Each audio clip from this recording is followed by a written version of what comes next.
Tatapusin ko na ang kasamaan mo sa lupang ito! Sige tayo! Anggon! Gising! Mayor! Mayor! Sa'yo! Patawarin mo ako. Hindi pala kita nailigtas. Babagwisin ka! Pero pinapangako ko sa'yo. Igaganti kita. Hindi ako papayag na ginawa nila sa'yo. At nagbabayaran niya ang ginawa niya sa'yo.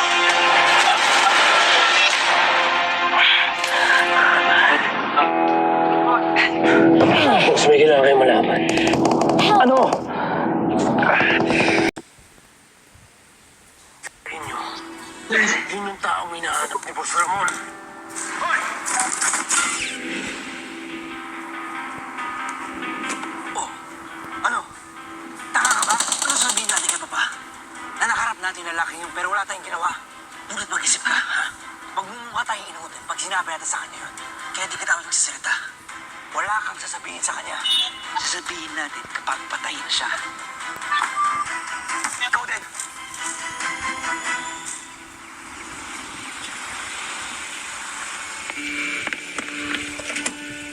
Boss, daan mo.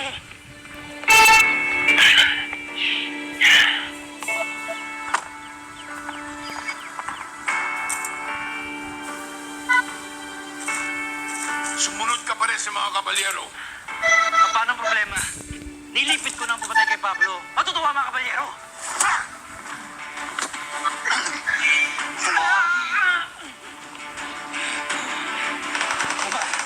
Nag-fight ka na tahimik ka. Kung tutusin nga, dapat matuwa kayo sa akin. Dahil may mga utang naman sa akin mga kabalyero. Lalo na sa Segundo. Lagos! Marami tayong nalang sa taon! Dahil sa kaguguhan mo! Kamu na naman ang malasakit sa pamilya natin. Ito, pinuhos ko yung buhay ko. Ano ba yung masama?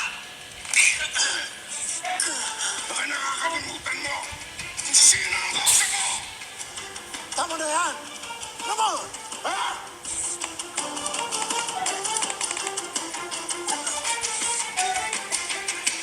Tama na yan! Tama na yan! Pigilan mo yan! Di ka isang Montenegro! Di ka sumusunod sa akin!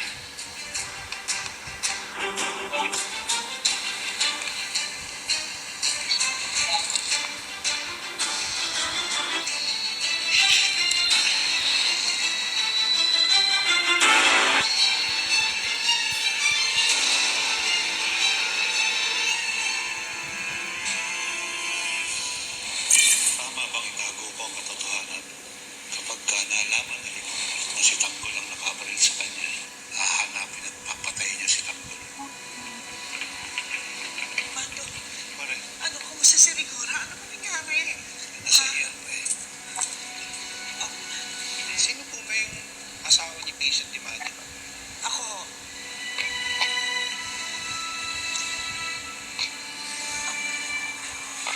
Dok, naoperahan na po ang asawa ko. Kamusta ba ang lagay niya? Pasensya na kayo pero hindi kasi covered lang po ng medical benefit ng asawa ng operasyon ng pasyente. Tatapatin ko na po kayo, kailangan niyo pong maghanda ng malaking halaga para matustusan ang operasyon. Walang mga 150,000 ang gagastusin. Di ba ho? Sige, Dok. Gagawin namin ang paraan. At isa pa, kailangan po namin ng dugo para sa pasyente. Meron po bang type O or type B sa inyo? Naku, type A yung kami ng anak ko Di bale, tumatawag na kami sa mga blood bank at ibang hospital, pero kailangan nyo pong gastusan din yun. Naintindihan mo namin, Dok. Gagawan mo namin ang paraan. Mabibigay po namin yung perang kinakailangan. Nay, nasubukan ko na pong dibaskarte ng pera.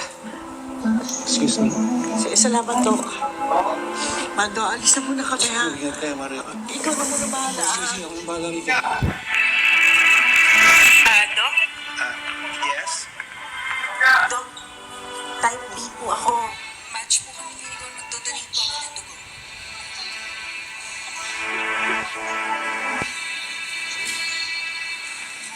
Wala naman po kayong heart condition, high blood? Wala naman po. kayo buntis, ma'am? Hindi. Kayo po, ma'am. Kuhan ko na po kayo ng dugo, ma'am. Alas ko lang po ng damit. Close fist, ma'am.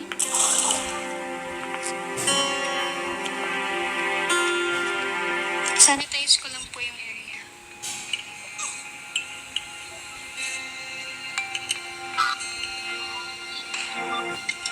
Tutusok na po ako, ma'am. Hingang malalim po.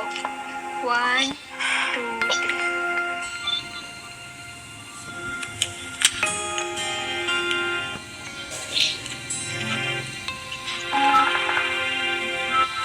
Balikan ko na lang po kayo, ma'am. Okay, thank you.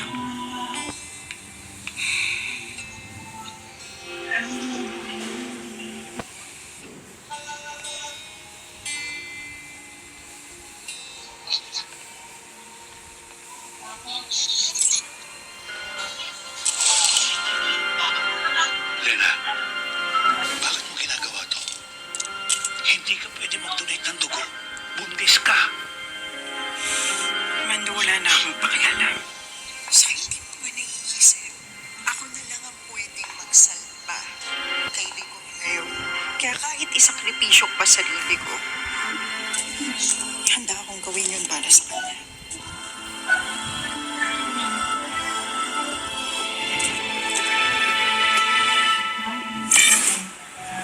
Si Rico kasi nasa ospital eh.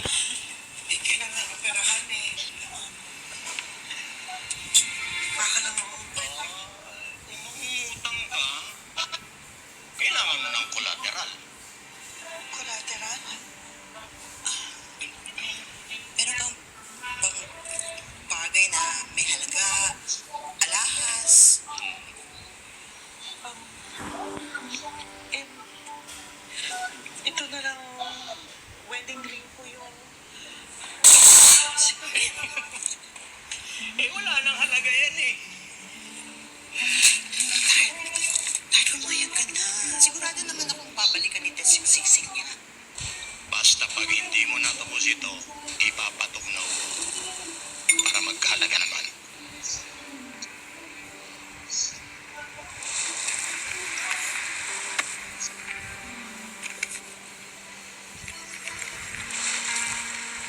Oh. Dahil mabuti ka namang kapitbahay, pautahin kita. 25,000.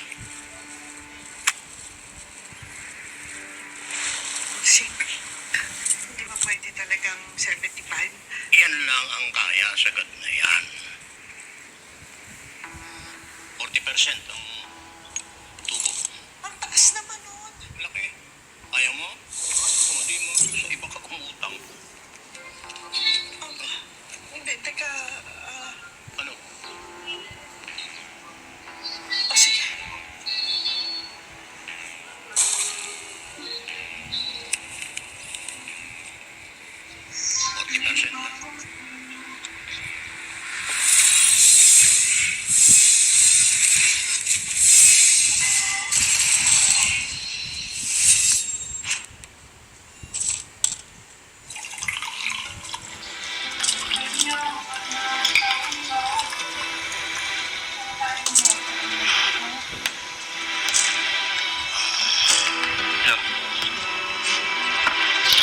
Apo.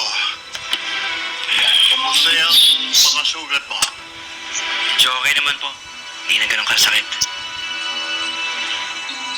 Lo, makakasama po ba kayo sa mama ni Kat? Oo naman, Apo. Siyempre naman. Eh, si Papa kaya, Lo, makakasama din. Ako na ang bahala kumausap sa kanya. Tatay pa rin niya ako. Papupuntahin ko siya. Salamat, Lo, ha.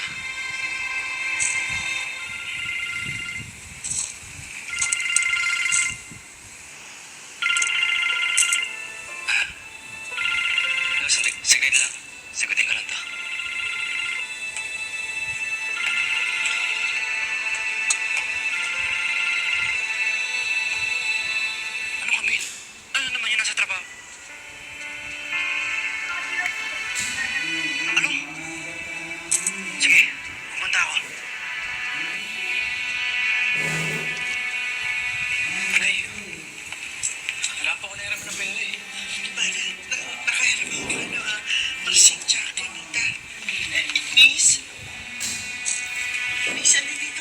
na magbayad para kay Rigor, di ba? Opo. May 150,000 na po ba kayo? Yun na nga, 25,000 lang ito eh. Pwede ito na munang ibayad namin, tapos babalik na lang kami sa ibang araw para dun sa iba. Kasi ho, kung di kayo makakabayad agad, hindi namin madi-discharge ang pasyente at lalaki na lalaki ang bill nyo. Anong ba?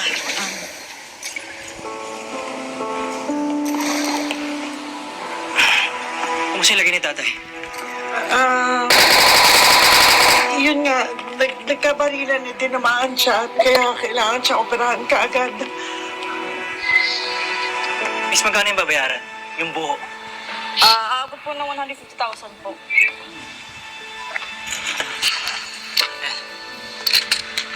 Sakto na yan. Kasi kasi yung mabuti yung tatay ko, ha? Lahat ang gusto niya ibigay mo, ha? Sir. Sa bahay, wala nang problema. I'm recalling a teammate. Thanks. Nay, di niyo man lang ako tinawagan. Si Camille pa yung nagbalita sa akin. Tatawagan niyo lang ako, oh. Pasensya na anak kasi ang bilis ng pangyayari, hindi ko na naisip. Hindi naisip. Nay, alam niyo, ako lang makakasagot sa problema niyo. Ako may pera, di ba? Wala kayong magagawa dyan. Tatawagan niyo lang ako, hindi niyo pa nagawa. Kaya na pa nga kami ng mga problema ni nanay eh. Tumimik ka! Tsaka umutang ako. Tumutang ako kay Lamarsing at saka kay Nita para nga makapagbigay kahit konti. Magkano yan? Ha? 25,000. Di maliligtas ng barya lang ang buhay ng tatay ko. Pera ko. Pera ko makakaligtas sa kanya. Ayan ang problema niyo. Pagdating pa rin sa pera, wala pa rin kayong silbi. Bastos ka! Sige na. Tama na. Ang importante, ligtas na ang tatay mo tsaka gagaling na siya.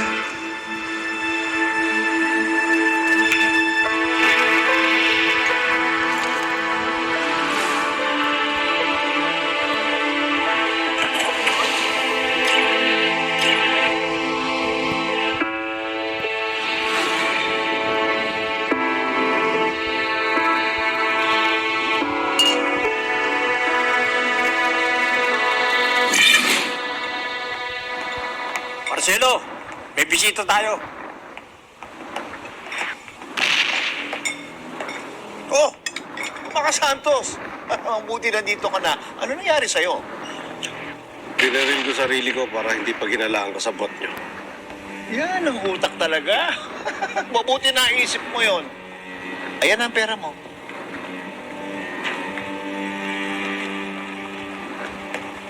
Nabanggit mo, maaaring bigyan mo kong trabaho. Bakit interesado ka? So, may bari-bari na napapalawag mo sa NCF. Kailangan ko ng bagong pagkakakitaan. Kung nasaan ang pera, nandun ako. Yan ang gusto ko sa'yo.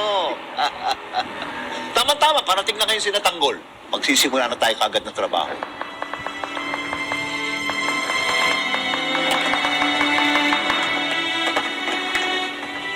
Marcelo, dyan na sila.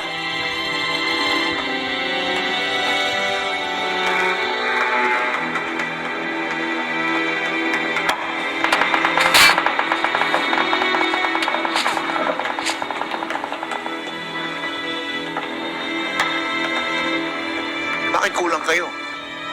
Ngayon ang unang araw ng trabaho ninyo, bakit wala si Tanggol, wala si Mayor? Nagpaalam si Celso. Pumuntahan daw niya po niya, si Bubbles. Sumama si Tanggol sa Sitio Sandingan. Bakit pinayagan ninyo? Sabi naman sila na pagkatapos sila kina Bubbles, didiretso sila dito. Huwag magalala, Marcelo. Sandali lang mga yun. Hindi! Mas gugulo pa kung sasaw-saw kayo! Ako na lang mag-aarap sa kanila!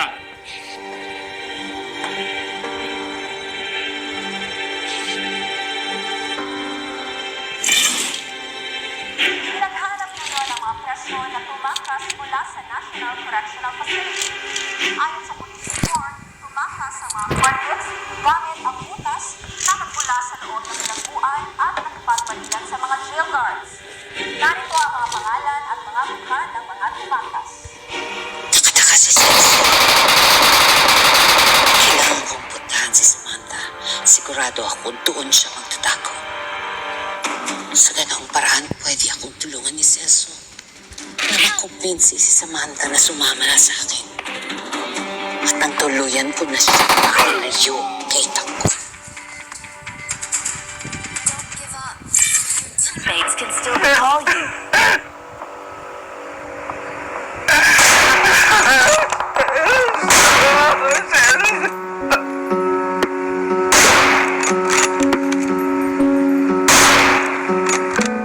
Tanggol?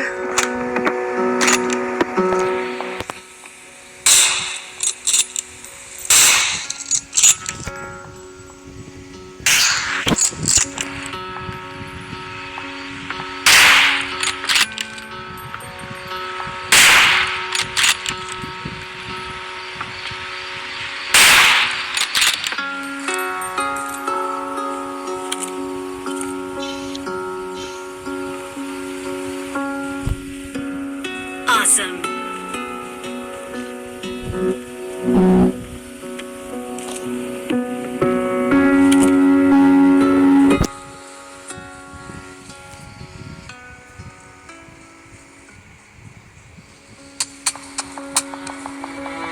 Help!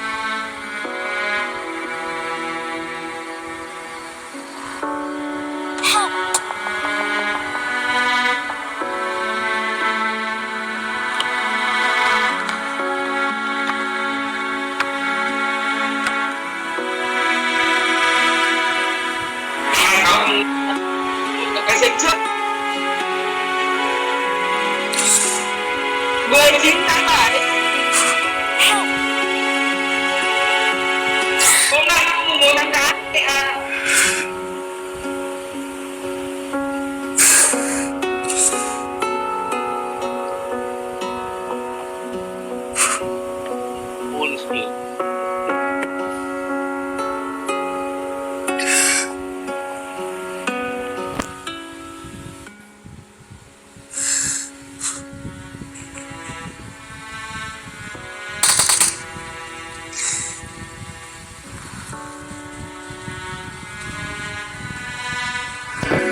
Lengguwahe, karahasan, sexual, horror o droga na hindi angkop sa mga bata.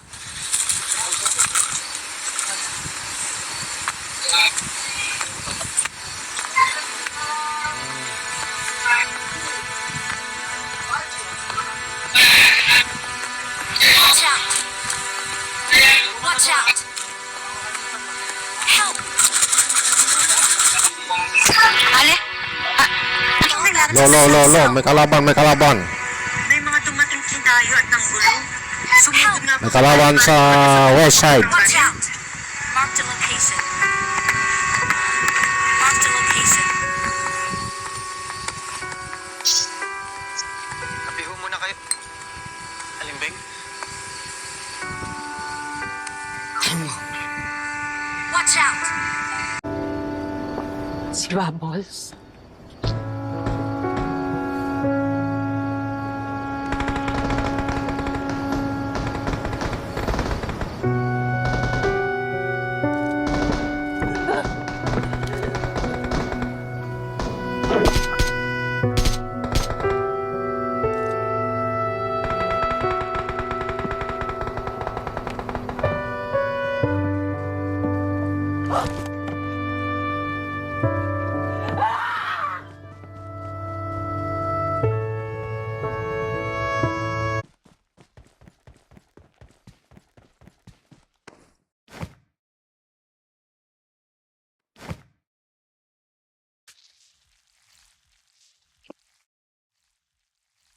Mm.